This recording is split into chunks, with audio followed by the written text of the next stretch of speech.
Vamos falar um pouco sobre o filósofo Walter Benjamin. Vamos conversar sobre a obra da reprodutibilidade técnica. Essa foi a primeira obra a ser colocada em papel sobre a reflexão filosófica acerca do cinema na década de 20. Benjamin chegou a fazer de 2 a 3 versões desse texto, no qual foi muito atacado e criticado por Adorno.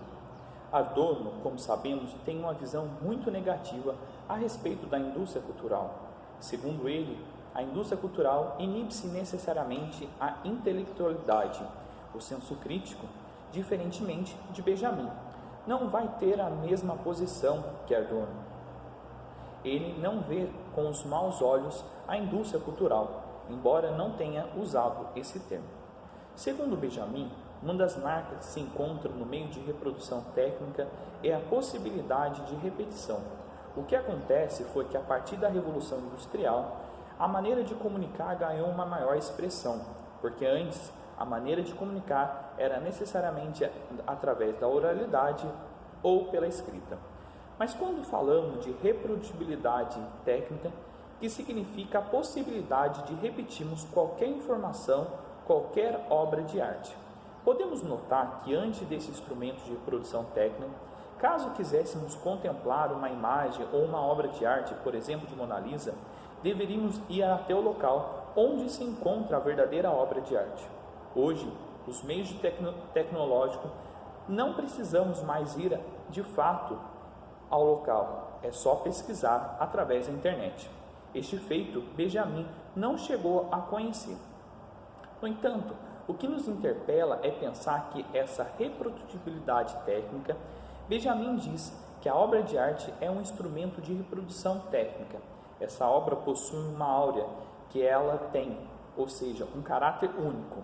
Não teria nenhum outro mecanismo de reprodução a não ser os meus próprios olhos, o meu aparelho sensorial diante da obra de arte. Por isso, a obra exige de nós não só a contemplação, e sim o impacto que produz diante do momento em que contemplamos, por ter esse caráter único. Mas também a obra de arte, de maneira que desperta a nossa memória. Saindo diante da obra, eu poderia ter esse contato com ela através da minha memória. Benjamin trabalha a ideia de que as relações sociais permitiriam a troca de informações através dos relatos orais ou através das imagens, que essa seria de maneira de conversar com os fatos que guardamos em nossa mente. Com isso, o surgimento dos jornais, as pessoas passaram a ter um contato com as informações que jamais teriam ao longo de sua vida. Dessa maneira, as informações chegou através da fotografia, do cinema. Aqui notamos um caráter da reprodutibilidade técnica, que é um sinônimo de repetição. Veja só, essa situação curiosa, porque é um grande paradoxo do capitalismo, que é essa reprodutibilidade técnica. Ela retira da áurea da obra de arte.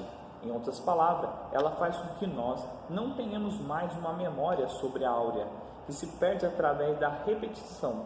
E por mais paradoxal que seja, de alguma maneira, a repetição começa a anestesiar o nosso aparelho sensorial, gerando o esquecimento. A perda da áurea, então, está relacionada com uma repetição infernal. No entanto, Benjamin percebe que a obra de arte é dialética. Nesse ponto, notamos claramente a diferença entre Adorno, que na indústria cultural estabelece uma relação profunda da ignorância e gera uma alienação dos indivíduos. Mas Benjamin deixa essa linha de pensamento de lado, porque mesmo uma fotografia é capaz de levar-nos a refletir.